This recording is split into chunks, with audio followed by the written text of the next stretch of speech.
وسبه ارتشا امریکا دست به ارشک نول دجی ایرانی کر. فرمانداریا ناوندی ارتشا امریکای سنت کومی راگاند کو ارشا وسبه 2 ساعت اندرش کریت ده ناوندین فرمانداریا سوپایا پاسداران هاتنه هدف کرتن. بری و یکیجی سروک امریکا دونالد ترامپ گوتبو کوه بخورتیل ایرانی بدن. سوپایا پاسداران جی دیمنین ارشا خویا بموشکان لسر ناوندکه امریکی لأردن بلاف کر.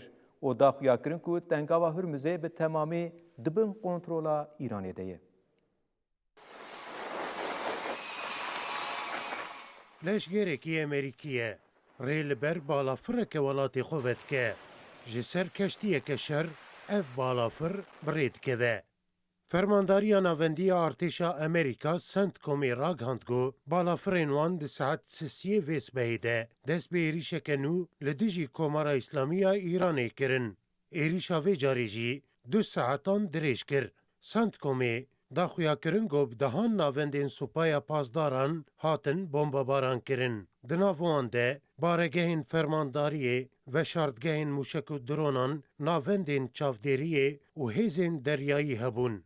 بری دست پیکرنا و ایریشه جی سروک امریکای دونالد ترامپ لوفیسا خویل کوشکا سپیگوت گو و هیزین والاتی وی بخورتی ایرانی بدن. او جی پشتی و ایریشا لسر ناوندا هیزین امریکی گوجالی سوپایا پاسداران بموشک و درونان و هاتبو کرن. I'd like to see tariffs on Iran. It would make it much stronger. So perhaps you're very good at this. You can maybe tell them. I think they should put in for Russia, but I think they should put in for Iran. And that's really what Lindsay wanted. Yep.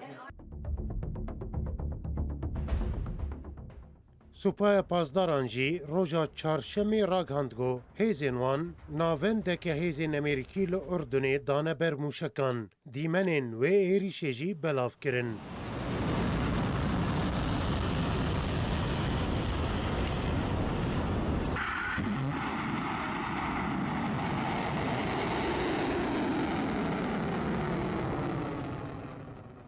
لهمبر وان داخویانیان گوش تهران تین فرمانداریا ارتشا امریکایی جی و یکیتین زمان کو 50,000 لشکرین وان نهال روجلات ناوین هاتن بجه کرن و در دورا ایرانی به تایبتی دالی دریایی ده به تمامی گرتنه تنگا و هرمز جی ده دست امریکایی ده.